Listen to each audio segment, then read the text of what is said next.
Pour elle et les proches de Gaspard Ulliel, c'était la seule chose à faire après sa mort brutale en 2022. L'acteur a fait don de ses organes et un an plus tard, on sait que 6 autres personnes ont reçu cette part de lui et vivent mieux grâce à lui. La vie de Gaël Pietri a basculé le 19 janvier 2022, quand Gaspard Ulliel, le père de leur fils Orso, a perdu la sienne après un accident de ski en Savoie. À 37 ans, le comédien talentueux qui avait remporté en 2017 le César du meilleur acteur pour Juste la fin du monde, a rendu son dernier souffle. Pour se reconstruire après le drame, celle qui a été la dernière compagne de l'acteur a écrit un livre, Le temps de te dire adieu, édition Grasset. Dans les colonnes du Parisien, elle est revenue sur cette thérapie littéraire ainsi que l'immense héritage que laisse l'homme qu'elle a aimé, et qui est loin d'être seulement artistique. De Gaspard Ulliel, on se souviendra des performances magnifiques et de son visage aux traits si bien dessinés.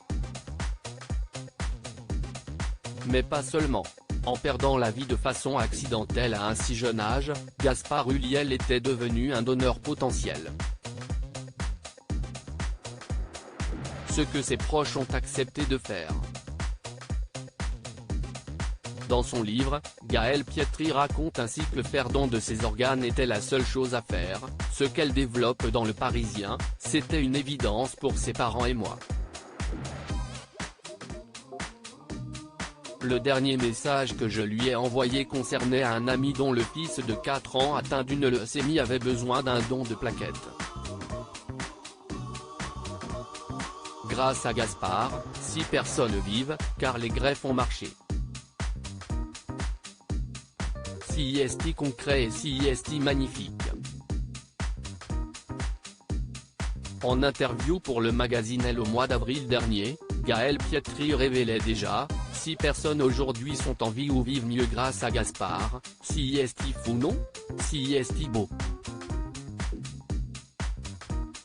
Nous ne connaîtrons jamais leur identité mais j'espère qu'elles ont aussi un peu de sa mémoire en elles. La mort de Gaspard Ulliel se mêle donc à la renaissance. Celle de Gaël Pietri, qui avait été déjà très marquée par leur rupture puisqu'elle avait développé un vitiligo après leur séparation, est en marche et s'accompagne du souvenir. Car si elle tourne les pages de son livre, cela n'efface en rien ce qu'elle a vécu et comment elle transmet le souvenir de cet homme à son fils Orso, 7 ans, qui aimerait devenir acteur et réalisateur.